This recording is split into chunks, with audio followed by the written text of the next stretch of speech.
I'm Lex. I am your host of Options Brew.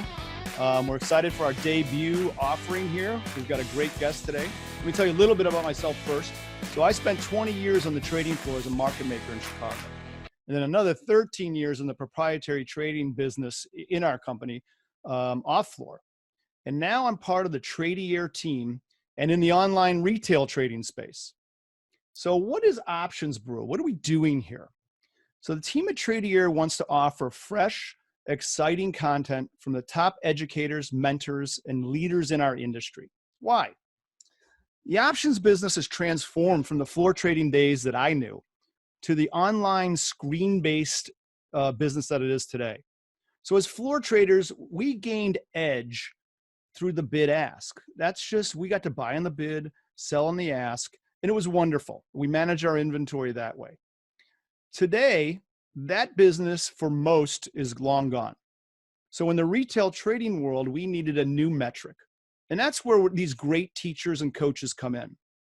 Though options trading has changed, there's still a tremendous opportunity using this product, okay? And they've never been more accessible. Today, we're happy to have with us a gentleman by the name of Todd Bubba Horwitz, also a former floor trader. He was a market maker in the SPX at the CBOE. He traded a lot of futures at the CME in Chicago. Bubba has 4 decades of experience in this industry. He brings a lot of patience and understanding of the markets to his teaching, mentoring, and coaching. Bubba's strength is his certain keen understanding of market flows, risk rewards, and he's got this ability to read the tea leaves of the markets. He's amazing. So let's introduce Bubba. Let me get him on screen here. I got to do a couple crazy things. There he is. What's up? Hey, how you doing? I just lost my video for you. Yeah, you keep hitting it the wrong way. So hang on, let me get you there. Start my video. There you go. There you go. Hey, what's up, everybody? How you doing, man? I'm doing great, Lex. So, listen, always good to BS with you, man. I mean, there's nothing like the old floor trading days and what it was like, right? I mean, you know, it's a different life, is it not? It's a different life. You know, I would say that it's nice to see that some of us old guys who were on the floor have transitioned to this new world, right? And it's clearly a new world, I'd say. And as I mentioned in the opening part, you know, the bid ask was our gravy. We don't have that anymore. And you've really developed some great skills to move yourself to the off floor world, which is just amazing. So. You mean you can't make money on a 1 penny spread? I don't think so. Yeah, well, I mean, listen, that was all designed as the trading floor was looking to get to all electronic trading. You know, when did you start? What year did you start there? I started in 1986, the latter part, and my baptism into the business was the '87 crash. Okay. Yeah. So, all right. Well, I was in the pit in the '87 crash, but before that, about 1984, they came out with what they call the raise machine, which spit out orders. Oh, I remember that. Huh? I remember the raise machine. Right. Well. So yep. It spit out orders, and everybody would just you had a turn, everybody get their orders, and they would be either market or limit, whatever it was, and they would fill. And that you could see the light coming that they were going to start to move to fully electronic trading, because certainly it costs a lot less money for them to operate with the automator. It doesn't help. It didn't help market makers. All they did was make computerized market makers. So that's right. And that's what happened. It did bring fees and costs down for guys that trade on a screen or trade from retail traders. Mm-hmm. Yeah, and that's from my perspective, I'd been in the professional side forever. And we made this jump into the retail side because of that very reason. We found that edge shifted, and edge shifted from the floor-based guy like we were. And don't forget, you know, it got expensive for market makers and trading firms, among many other factors. And then the expense shifted to retail, which wasn't an expense anymore. So our edge kind of shifted. And that's why we made the transition to the retail trading world. And I think, you know, for folks who are listening today, it's a big deal. The things that you have at your fingertips, guys like Bubba, who can come on and you can certainly sign up for Bubba. We're going to put a lot of that in the chat as we go. He is terrific at teaching you how to manage this slightly tricky world, but there's ways around, right? Well, yeah, I mean, Les, one of the things I think, a lot of people err when they're trading options, especially in today's world, because listen, when I first started to trade an option, it was $50 for a retail trader. Now it's, $10 a month, right? Mm-hmm. So, but again, understanding that you just don't always go buy calls or just go buy puts. You got to understand what's going on with the market, and you need to understand how to put up the best possible trade in the conditions for the direction that you may be playing for. Mm-hmm. And, guys don't understand that. People, they like to just, they buy calls and they go way out of the money a lot of times looking for the home run hits. And of course, we know that the home run hits don't hit often enough, right? Right. So you can't really overcome that edge. And it's still understanding that you need to be trading around the money in options. Okay. I mean, we trade straight at the money, but you'll be somewhere around the money, mm-hmm. because that's the only true pure option trade you're going to find that is actually really priced through true price discovery. And it's not just kept in line, because, one of the things you and I both know is that our markets work off of order flow, and the markets are established based on order flow. So we know that typically the deltas are always correct around the money, versus when you go way out, they can be skewed one way or the other just because nobody trades them. They just get priced at one point until somebody wants to trade them. And then, of course, a smart market maker puts them right back where they belong. Mm-hmm. That's right. Yeah. So are you big into the theoretical side of the game, or I think what you're saying is that it's so well priced. The Citadels, the Susquehannas of the world have these massive machines that keep everything fairly in line relative to what we used to know as theoretical edge, right? Right. So you have a different way of looking at this stuff to gain a different type of edge, as opposed to a bid-ask sort of thing, which I think is the only way to fly, right? Well, no, I agree. Look at the edge that you had as a market maker, the edge that Susquehanna and CTC, okay, that they built was unbelievable, right? I mean, they would be doing reversals and risky reversals all day, mm-hmm. okay, reversals and conversions, excuse me, all day long, right? And they'd give the market maker about a minute to get out of part of that trade and make a profit, because there was such a big edge for them that didn't really matter. So they were willing to share a little bit of profit because they were going to lock it up. And that was the next sign of the market changing, because when they took an order off the floor, it didn't flow back into the pit where it was being traded. Mm-hmm. It was gone. All right. It was, five OEX, calls, 5 OEX puts, and an S&P, and bang, that paper was gone forever until it expired. Yep. And that's what it's, you have to understand. Again, you have to go back to, it's always about the strategy now. I never looked at theoreticals. The honest truth is the last time I looked at any of that risk graph stuff or any of that stuff was in 1982, when they came out with the first machine called the Schwarzschild. I remember that too. Okay. We're dating ourselves. Well, listen, I'm an old man. I've been around the block once or twice. And look, you have to always be willing to evolve in business. And I think that's where your education has to come. And I think my opinions is that traders, or people who want to be traders, let's put it that way, want to be traders, get very sloppy and very careless. And again, you have to understand the market conditions that you're in at any time you're doing it. Why? Right. Because, I try to teach everybody that option prices are never cheap. They're always fairly priced unless they get expensive, because they do occasionally, in a big spike in volatility, when there's a lot of panic and fear, they will get overpriced. Right. But when they're cheap, they're not cheap. And that, I think, I don't know if you agree with that theory or not, but I don't call options cheap, because again, they're being priced by paper and by market makers. So there's no demand. They're not going to be driving prices higher. They're going to be shrinking, and I think we've also seen the new VIX number, which is probably, in the low teens, or even in the 11 or 12 numbers, where probably normality would be. Right. Because when I started, I think the average daily volatility was probably 35. But again, machines, bid offers, all the things that came into play over time took away that edge and took away the differences. That's why we don't see news have as much effect on markets now as it did in the past, because it's like there is no more inside information. Why? Because if somebody burps in London, we know about it in 3 seconds. Right. Again, so that's the difference. So you have to then develop and study the best strategies that help you make the best investment, no matter what direction you want to go, long, short, neutral. There's still different strategies. I mean, how many different option strategies are there, would you say? Oh my goodness. I don't even Infinitesimal? know. Yes. I mean, and they make up new ones all the time that I've never heard of. So, I mean, it's, yeah, I would say so. You know, we're limited, right, in the retail and actually the professional space to 4 legs in a spread, right? Right. That's how the exchange is limited. Now, that doesn't mean you can't have different ratios and that sort of thing, but at the end of the day, there's only 4 lines of the legs you can put in there, right? So we're limited there only, but you can come up with a lot of combinations with ratios and what have you. So. Right. And you can look at, again, we do a lot right now. We do a lot of double diagonals, weighted double diagonals. Okay. Why? Because, when volatility starts to shrink, you're looking for a move.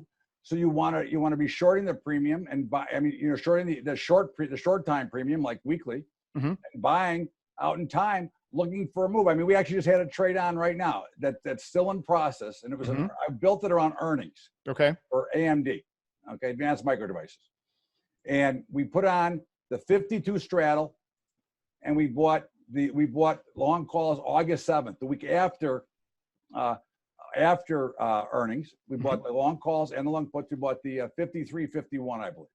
Okay, so a straight double diagonal that was weighted, so that all we were looking for is a gigantic move in one way or the other. Well, we've already gotten the gigantic move, and earnings aren't even here yet. Right. And the stock today is trading 61.5. So we've been able to roll that call up from 53 to 61, taking all the risk out of the trade, putting profits in our pocket, and now we get a free roll through earnings. And obviously from this point, we would like to see it explode even higher. Right. But if it does collapse for every reason, we've still got the long puts, which right now are worthless. But August 7th is still 2 weeks away. Sure. Good. That's great stuff. That's great stuff. So let me ask you a question.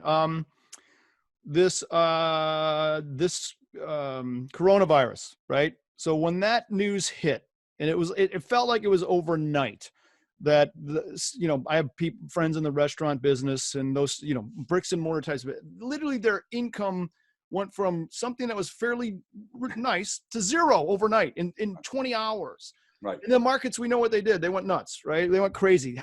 Are you affected by that? How you teach? Is that something that hurts a little bit, but you need to keep your feet in the stirrups and hang on to the saddle? How does that work? The truth of the matter is for me, it hasn't affected me at all. Okay.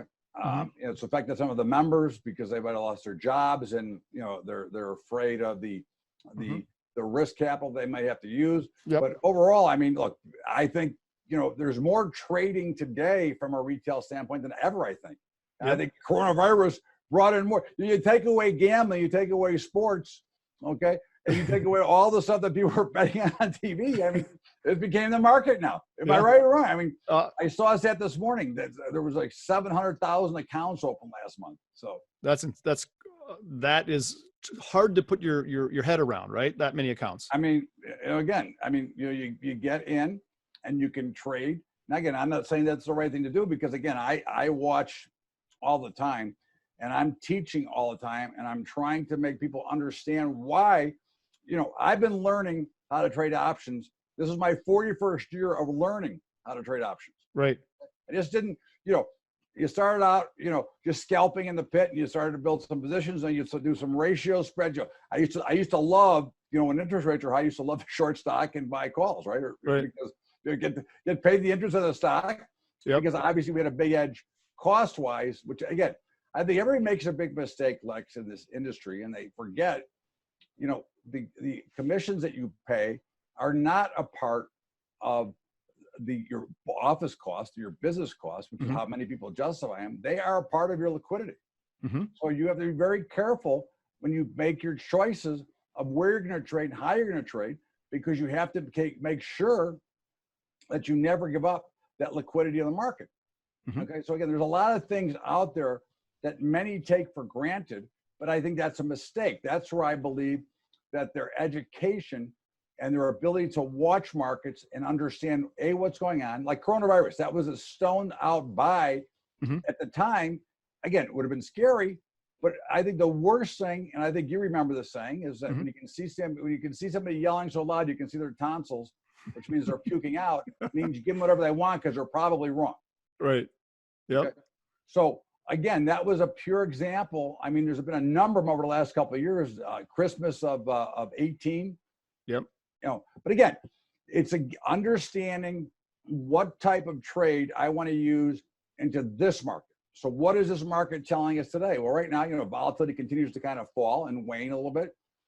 You know, we had that big explosion in the VIX, and now it's back down into what, the 20s or something like that? 24, 25. So again, okay, right now it's 24.95 right now. It's actually up today. But again, this is the normal is lower volatility, and you see those spikes based on, you know, a panic move where people, you know, because most people are usually selling options, right? Right. Either they sell naked puts to try to buy the stock cheaper. They're doing covered calls, which I don't understand why anybody ever do covered calls, but okay, they're doing covered calls. And there's where you see why the volatility continues to always shrink. And then, of course, you get the fear and the herd mentality. What does everybody do? They run to buy puts when the horse is already out of the barn. Yep. And they have virtually no chance to make money. Right. Yep. Agreed. Yeah. So, just to be clear with the folks, you know, Bubba and I come from the trading world. We were reactionary because we stood there and we made two-sided markets, right? We didn't necessarily have to go take a price unless we were managing risk. Okay. And which happens. Most of the time we reacted to someone coming to us and saying, what is the market here? And they sell us on our bid or buy from us on our offer. That's a lot different. And Bubba's getting to that point of what we have to do today as our retail folks. We have to be a little bit more proactive about our decisions. Agreed? Listen, it's like I said, now, you know, as you just said, we were reactionary, right? I mean, one of the biggest trades I ever made was total reaction, because it was a broker that was hung on some puts, believe it or not. Believe it or not, it was the January 155s in I think 1985. Okay. But in the meantime, he starts out, and I know he's got a ton. I can see it by the way he's asking for a market. So I started out at 3/4 too. I ended up buying 700 at 1 1/4. Oh, okay? Because I was the only one making my market. So I kept, you know, look, market makers aren't going to sit there and wait for you to get run over. It's a tough enough business as it is. You know, in the OEX, which is where I traded, you know, at the time it was the biggest pit in the world. Right. And, you know, you could have guys playing funny business on one side of the pit trying to generate some interest, and then the real order was on the other side of the pit where nobody could hear, because you couldn't hear people across the pit. It was too big of a pit. Right.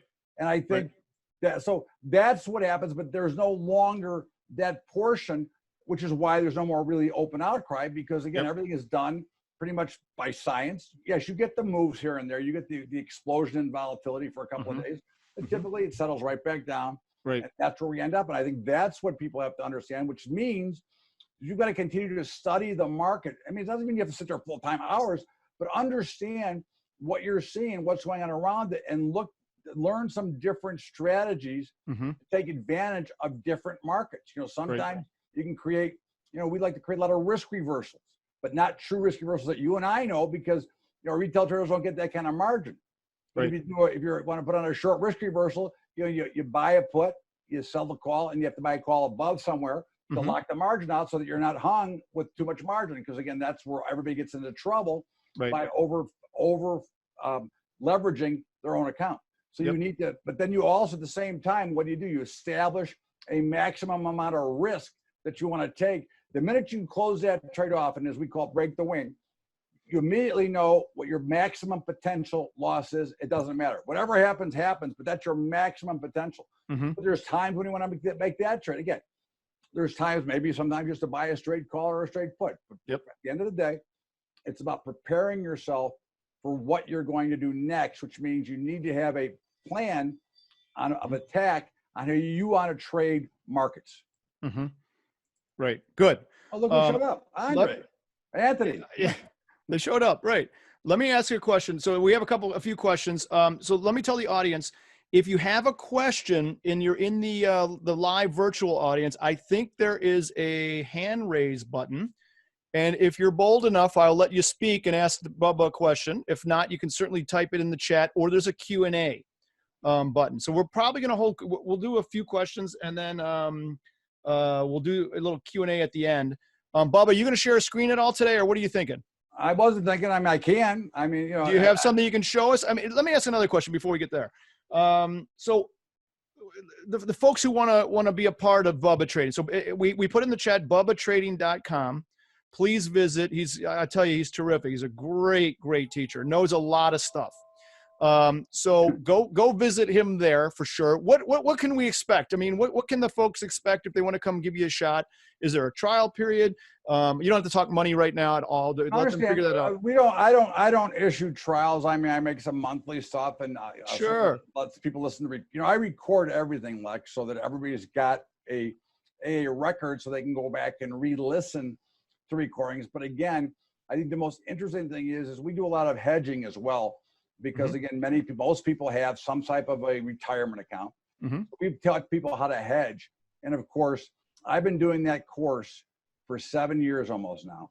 Okay. And I've done it, you know, 4 times a year, maybe 50 times. And what happens is obviously the markets continue to change. So what I do is I encourage people to keep coming back to that class because, you know, when volatility is 11, it's a lot different than when volatility is 40. Sure. And when markets are moving versus not moving. So there's a lot of things to learn, which is why we make sure everybody has a recording. We do a Monday night strategy call to kind of just discuss like some of the news items. But now I'm not a news trader, right? I very rarely watch. Well, I may watch it, but I never listen to it because to me, I'm still 41 years. I still have not read the Wall Street Journal or Barron's. I don't believe that. True story. You can take it to the bank, my brother. Come on, you read the Mansion section on Friday, and I don't read. I've never bought or looked at a copy of the Wall Street Journal. I've seen it on the airplane, sitting there, but I've never. What am I going to read it for? Okay. I mean, you know, I don't care about the news because one thing I think that people forget is that, especially today, price action dictates what the news is probably going to be anyways. Right? Yep. So absolutely. What you're looking for is are they overdoing it in one direction or the other? And can you take advantage of that move based on what the street is trying to price it? You know, again, we become very sophisticated with all the traders. So again, we're just looking to find the biggest trade that we can get the best edge on. Okay. And using, you know, the algorithms we use, we've got some proprietary algorithms that we build positions from. And using that because those hit at about 66%. Right. So again, all we're looking for is to have enough of an edge because you and I know both one thing. Okay, you have the edge almost at every trade when you're an actual floor trader. Doesn't mean you make money on every trade, but you almost always have the edge because you're always buying the offer. I mean, buy the bid and selling the ask. Yep. And when it was an eighth wide or a quarter wide, you had an edge. Okay? At a penny wide, you got no edge. Yeah, they really messed me up when I learned all my fractions and they switched it to decimals, right? I was like, oh, you mean I got so good at fractions, adding and subtracting fractions. That was my strength because I could convert them faster than anybody else, especially when you're getting options around $3. You know, you had 8th to 16th, but again, so that's what's changed. So again, I go back to the same thing: is that you got to be able to understand what is your goal or trying to accomplish on any one trade. Okay, now I keep a regular watch list, right? I mean. And just so you know, I go through the same 25 or 30 sections every Monday, and they're only the ones that have good liquidity, which I think is another mistake that people make. They get involved in markets that are illiquid. You cannot make money buying a 50-cent bid offer spread on a $20 stock. Okay, it's virtually impossible unless you nail it, and you've still given up over $1 of the potential profit by having to get in and out. Yep. So again, I think that's things that people don't look at. And I guess, you know, if I share my screen, I mean, I tell you what, your platform, the TradeHawk platform is like, I love it because for a guy like me, this is almost emulating floor. Okay. Cause I can click, bing, bing, bing, and get my orders set up and ready to go. And when I'm rolling options, because what I do a lot, because I take, you know, I get an option, you know, I'm always buying or selling at 50 deltas, right? Okay. And whenever they get to 80, it's an automatic roll back to 50 because I want to capture some of that money that I've made and not worry about it going back down against me. Yes, I give up a small edge, but again, it's so easy to do because I can just simply, you know, if I were going to try to emulate it here, you know, let's just say the the 20 call is going to be 80 deltas. Okay. Yep. So if I would try to emulate, I just go, okay, so I'm going to sell the long 20 I have, and the at the money right now is 25.50. Yep. I'm going to go to 25. Oh, You got to clear out there. I got rid of that 6x12 work. Okay. Yep. So I'm going to take off the table right now. I'm going to take off about $3 and put that in my pocket. Okay. I'm still long space. I'm still in a position to benefit on a much bigger up move. I got as much money. The only thing I gave up here was some intrinsic value and bought more premium. But you and I both know one thing about premium. When you're right, options multiply. They get bigger. You know, the beauty of, if you think about it this way, and I think this is an explanation I like to use. You look at the delta. Okay, so delta would be compared to, I know the formal definition is the amount that the stock will move for every $1. Okay, fine. I look at delta as it's this. If I buy the 50 delta or sell the 50 delta, I'm either buying or selling 50 shares of stock. Now, what other investment vehicle can you trade in? Okay, that when you're right, it goes up faster, and when you're wrong, it goes down slower. I mean, think about it from that perspective, because obviously the delta can only go to 0 or 1. So if I keep coming back to the 50, I continue to take money off, and I take out any risk of an overnight or bad news, and anything that can happen. Now all the bad news is gone. They can't hurt me because I've already taken a lot of the dough off the table. And I think that's our little things that nobody thinks about. They just, somebody talked to me the other day. They were long some $1,500 calls in Tesla. Okay, that were, the stock was 1,800. I mean, don't you think you might want to roll some of those up and lock some of that dough up going into earnings?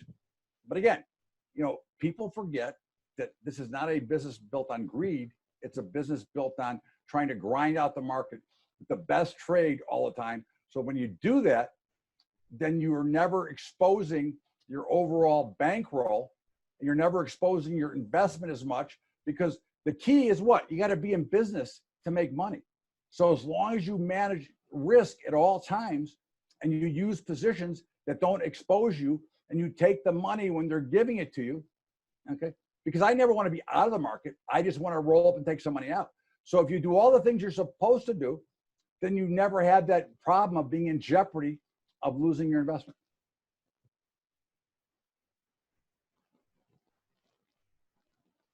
Oh, did I lose you? Oh, I can't hear you. Okay, that's all right. I guess I can keep talking. I always got no. I'm here. I apologize. I had myself on mute for various reasons. I can talk forever. Don't worry. I know that. So that's why I'm here.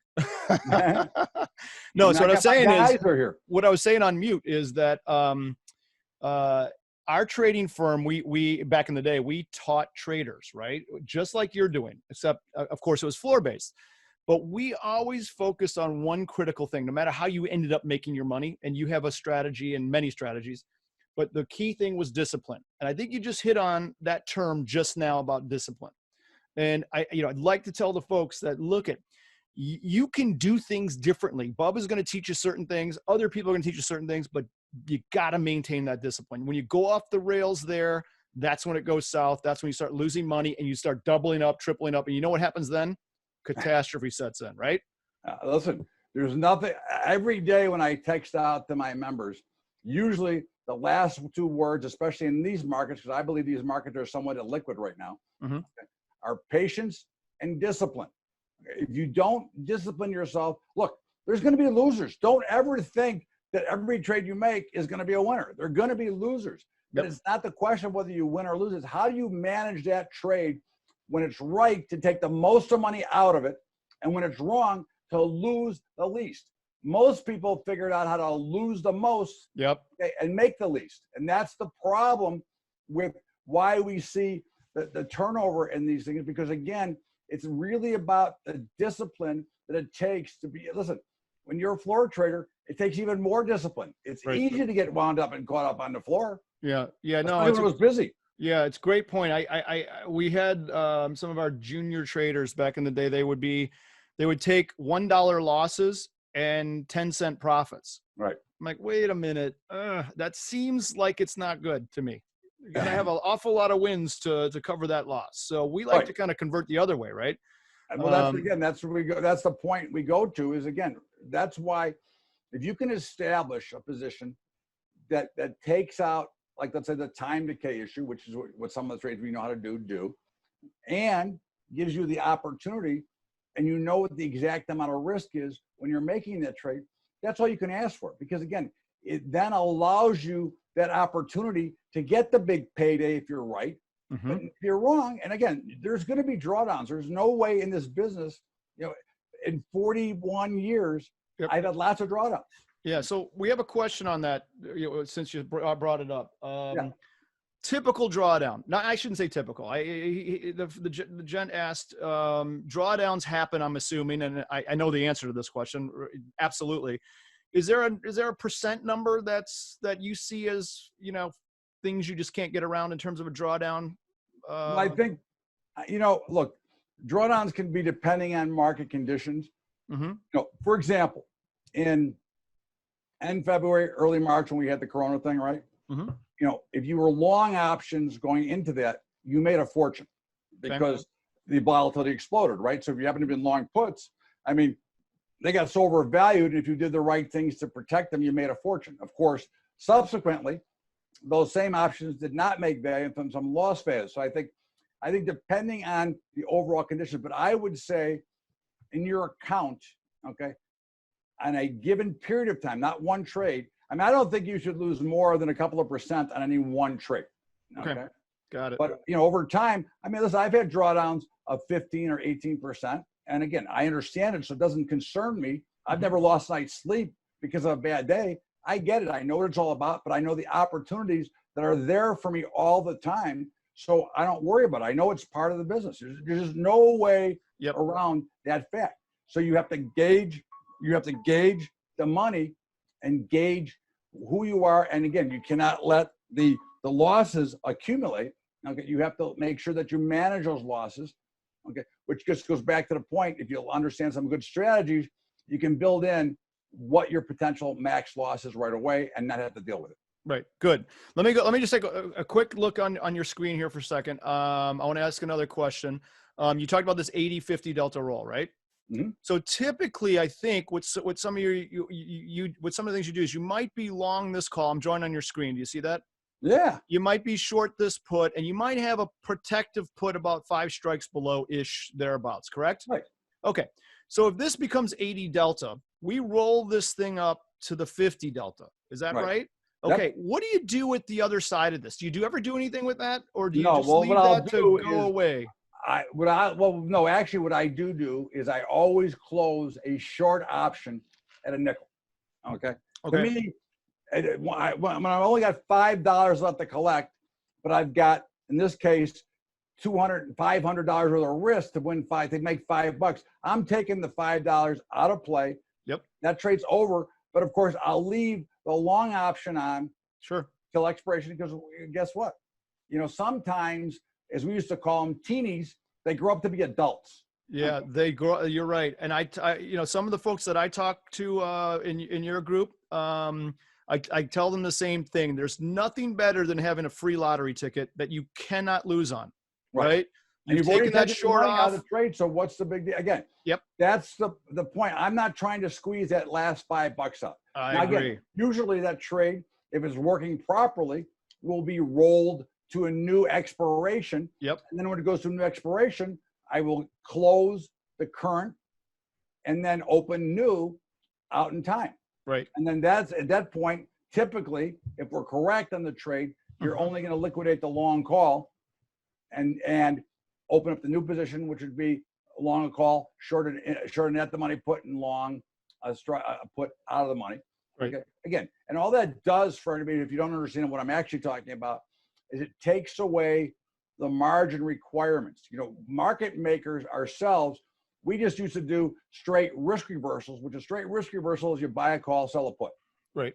That's 100 delta. It's the same as the stock. Now, we didn't have the same margin requirements they have today. So we would do that a lot as part of our trades, but because of margin, so if I did this right now in for example, in space, okay, if I want to get long space, I buy the call, sell the put, and I go, say, $5 away and buy this put. So right now I bought this for $1.54, and you're going, well, that's expensive. Well, it is a volatile stock, but remember what I really created here for $1.54, $1.57 now is I actually really bought the 25.50 call for $1.57 instead of $3.75. Right. Okay. Right. So again, the edge you gain there, and again, some stocks are more volatile than others, and some are willing to take more risk. But if I look at the risk on this trade, the risk on this trade is a max loss of $657 on a one lot. Right. Okay? Again, it sounds like a lot, but in perspective, if you understand how you're trading, it's not that big of a deal. Yeah. Because we're not going to sit there typically and let it grind to zero. Plus, very rarely do these things go to max loss. But again, that would be the actual mathematical number, $657. Yeah. So let me draw on the screen just to show the folks too. So here's what Bubba's saying, right? He basically, he made this synthetic. That's what we call a synthetic. Okay. And he has a protective put. That's one way to look at it. Okay. The other way to look at it is he bought this call and sold a put spread, credit spread against that call, and creates a little premium. And that's how he reduced that price of that 360 down to that 157. Right? Does that sound about right? I couldn't have said it better myself. Maybe I should let you come and explain for me. So there's lots of ways to look at these things. Think about a butterfly, right?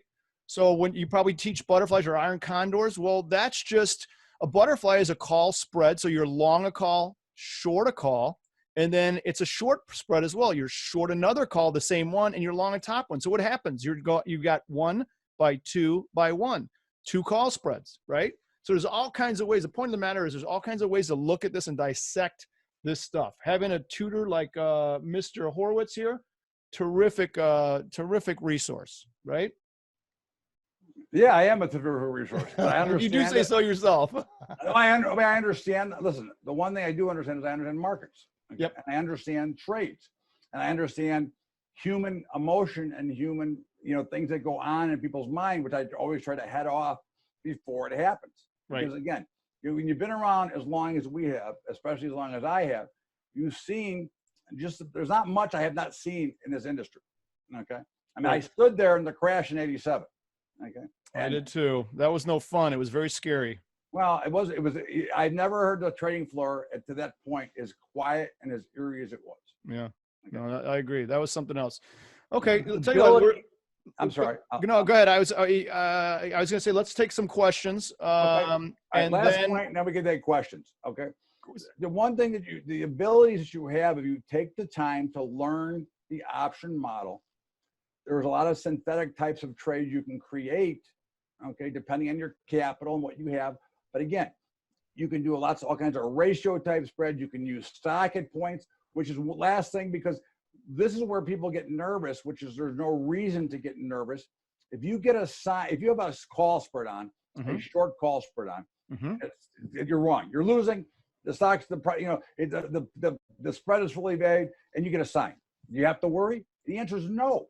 You already own the right to cover in your hands. Okay, so you're not exposed, and you have no more risk than you had the day before. In fact, you have now gone from a limited risk, limited reward to the same risk, unlimited reward.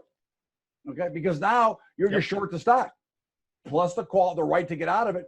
But again, if that happens to you, never worry about that, because again, all that when they exercise, when you get a sign, what they're telling you is that there's no premium left in that option. So either they'll exercise or they won't. But that is typically, assignments will only come when all the extrinsic value is out. So when there's no premium in an option, it has a chance to be assigned, which shouldn't be a fear. You should actually welcome it, because again, it keeps the risk exactly the same. It gives you a tremendous amount of reward. And just to tie that together and put it all to bed is you don't have to worry about it, because it doesn't have any real effect on you, but gives you a much better chance to make a lot more money if it happens to collapse, if you're short the stock, or if you got to sign on a put and you happen to be short the stock, it can, again, you can get a lot of benefit if you are prepared for it, understand it, and don't panic when something goes on, knowing that if you do trades right, you're always covered no matter what happens. Awesome. Good, great stuff there, Bubba. I really appreciate it. So the other comment I want to make a quick comment, or it's actually a question, and then we'll get to the viewers' questions. So clearly you're using a lot of combinations of options, right? Yeah. You've got, 3 legs, sometimes 4 legs with iron condors, double diagonal rolls, etc. So there's a lot of options trading going on with this strategy. So I want to give Tradier a plug, right? There's so many great plans at Tradier where you can get that sort of unlimited commission-free options trading for one monthly price. So keep in mind, part of the trade is the expense of it, right? And if you have, a massive expense, you got to figure something out. Well, we figured that out at Tradier. So that's a great place to do this kind of trading as well. So I want to get that plug in. I want to give the plug too, because Okay. this is what I say on my update every day. If you can pay $10 a month, why would you want to pay more? Okay, look, I don't know. That's all I can say. Look, I've been with Tradier a long time myself. Okay, even before I knew Lex from Tradier, right? That's right. And they do a great job. They do what they're supposed to do. And they've got great platforms that you can choose from. And again, costs are part of your liquidity. They're not the cost of doing business. Please don't let anybody ever convince you it's the cost of doing business. It's the cost of your own liquidity that you're taking away by overpaying. Sorry. Right. No, that's great. That's great. I stopped your sharing. So, okay, let's do a couple questions. What do you say? And we'll wrap up for today. Okay. First question, I don't know if it's first or not, but let's just go with it. So, this gentleman has asked, do you think the worst advice for investing or trading is fear? So I guess he's getting to the point of, you and I have experienced some pretty fearful situations in our career, right? I'd say, that's when you get frozen, that's bad. So it's to you. What do you think? If you react to fear, you have no chance to ever make any money. In fact, when everybody is fearful, not to quote Warren Buffett because I'm not a fan, but when people are fearful, you should be courageous. And that is actually a true fact of markets. When people get too wacko on one side or the other, typically you can give them whatever they want. But your job is to first, and I tell this take a minute, catch your breath, take a deep breath and say, am I doing the right thing? And more often than not, you can talk yourself out of it because, again, trading off an emotional, a fear trade never wins. Give me all the fear trade. Just call me up. I'll take them. Yeah. We usually like to be on the other side of fear. Would you agree with that? I'd love to be on the other side of fear. Yeah, I agree with that. I agree with that. That's kind of the Warren Buffett model. I think he's buying when everyone's selling and vice versa, right? Right. And that was also the Richard Dennis model too. Yep. The turtles. So, perfect. Yeah. Okay. Next question. And there's a few of these questions that kind of center on this theme. What's the best way to start to learn about options? I'm a single mom that would like to grow my wealth in a place other than my 401k and my Roth. So you have an income producing strategy of some kind or anything in that world? Well, Lex, I'll tell you, I never promise that you're going to make an income. I will show you actual results. Okay. Because, with the few things that I do, okay, everything I send results every Saturday morning at 3 a.m. Win or lose, those results show up in your inbox. Sure. So I have great strategies, but if I average them, you'd make a lot of money. But again, I don't ever promise a result because I think that's being unfair. And I think we all read too much of this crap out there because everybody's always handing you the shiny keys, which they can never get to. So I think we do a lot of teaching. I do a lot of training to make sure people understand it. But I never give a number because I don't want somebody to take their last dollars and say to me, well, I got to make a living through. I want you to understand it. You got to have risk capital. And if you understand all that, then you have a great chance to make money. But again, I can't tell you how much you can make a week, a month, or a year. I just know based on our statistics. Again, I can only base on what I have of the results I have. Okay. And those results are pretty good. But again, I train. Anybody wants to reach out to me and ask me a specific question, Bubba@bubbatraining.com. I'll show you. Listen, you can see anything you want. Okay. I'll send you any of my open portfolios. You can take a look at them. Again, I'm looking to help people. Okay. I don't have to do this. I don't have to teach. I like teaching. That's the same reason I have a high school program that I personally pay for myself. Okay. Right now, my stuff's in 600 high schools trying to educate our youth in financial literacy. So, but I want you to learn. I don't want people just to become members and just pay me. I want them to understand and learn. So as they say, right, you can teach your man, if you buy him at a fish, you can eat for a day. If you teach him at a fish, they can eat for the rest of his life. That's right. That's right. Always good words. Okay, here's another one. Again, similar theme. What do you think the first step is to learning how, and they use the word operate options. I'm gonna think that means to trade options. So my guess is that this person maybe has a beginner level understanding. So is there any, specific places, besides you, is there any kind of things they can think about? Well, I think you just look. I think you just need to learn. What a put and a call is first, Okay. right? It's just like, someone will say, I'm short the market, okay, but they're short a put. They're really not short the market, right? They're long the market. Mm-hmm. And I think you have to understand the terminology. If you're very basic, you want to go for the very basic stuff, but be very careful of much of the stuff that is published out there, because it's not all good. And you have to be able to sort out what really is true and what really Mm-hmm. isn't true. But the basics, a call gives the buyer the right, but not the obligation to buy a stock at a certain price at a certain time. Those are the things you have to learn first, because before you can get the complex, you've got to have basics. And I think if you do some reading there, okay, and certainly if you reach out to me, I've written a couple of books on options, so I can get some basic stuff there. But again, that's learning the basics and understanding and comprehending all these little things we touched on today are very important to the average investor. Okay, awesome. Another question. Do you have a preference of trading SPX versus Spider? You have a feeling on that at all? Well, I think that if you're a bigger trader, obviously SPX is 10-1. Even the XSP is 5-1, right? So again, I think if you have the bankroll that you're going to be able to trade that, I mean, certainly, if you're afraid of assignment, which you shouldn't be, but if you are afraid of assignment, that the XSP and the SPX have no assignment. They trade what's called European style options. There's no early exercise. Okay, we have American options on most of our things, which means you can exercise anytime you want.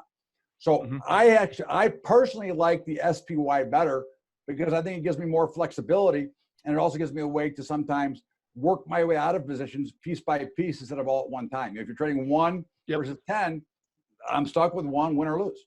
Yeah. Okay. Okay, good. So this one's a little bit more technical. This question looks like comes from someone who knows what he's talking about really well.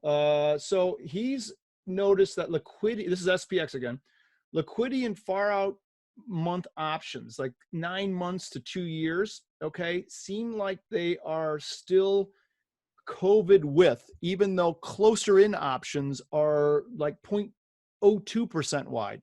So what I mean, everybody, is market width, right? So, and that tends to center on liquidity. This gent is asking SPX options that are near dated seem to be pre-COVID levels in terms of width. Post-dated options, 9 months and beyond, are still very, very wide. And Todd, do you have any thoughts on that? I have thoughts on everything. Len. I know. Is it a good thought? Is it the right thought? Well, I mean, I think it's the right thought. I mean, okay, let's hear it.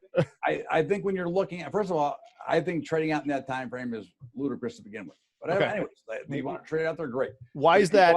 Tell us why. Because I think you're paying I think there's so many better strategies that you can create on a much more regular basis and not be involved with so much premium that you have to go out 2 years to trade, that you could be in the market. Because one of the things we have, if you know what you're doing, is you have the edge to always move your options to the at the money, okay, versus, if you bought, it's a General Electric, when GE, before it collapsed, and you bought the 40s out in 2 years from now, I mean, they're worth nothing now.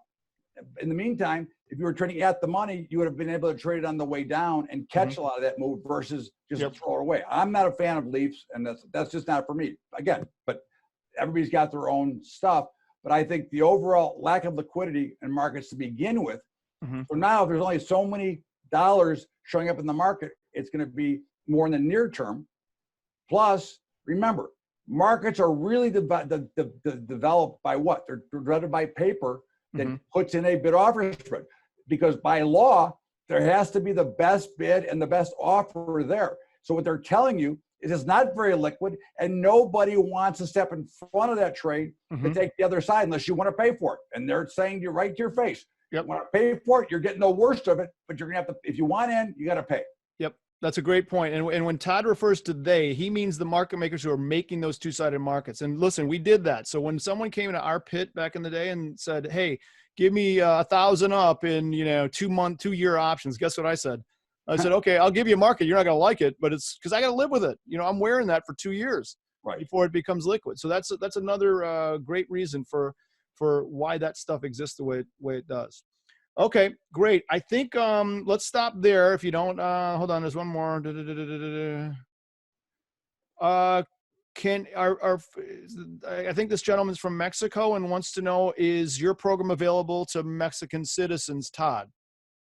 I have people, China, Australia, Switzerland, Mexico, Hawaii, Brazil. I got worldwide, baby. Okay, we teach everybody. All right, the answer is yes. So Andre, can you put in Bubba's link again in the chat, please? So we'll get that to everyone. Bubba, thanks for coming on. This is our debut episode. You guys are great. And thank you. Obviously, the association with Trade Ear is great. So I appreciate the time. I'd love to come back. I hope you'll have me back, but you'll probably bomb me. I'll be out. No, come on. That was great. We had a great audience today too. Questions, send us questions. And Andre, if you could also put in the YouTube channel, how they get to that. We'd love to have you subscribe. We're going to be doing this fairly often. So look for our emails. I think the next one might be next week. I'm pretty sure it's next week. So information will go out tomorrow on that. Bubba, terrific. Great show. Thank you so much. And I think we're going to sign off. All right, kiddo. Thank you very much. All right. Thank you. See you all, everybody. Bye. Adios.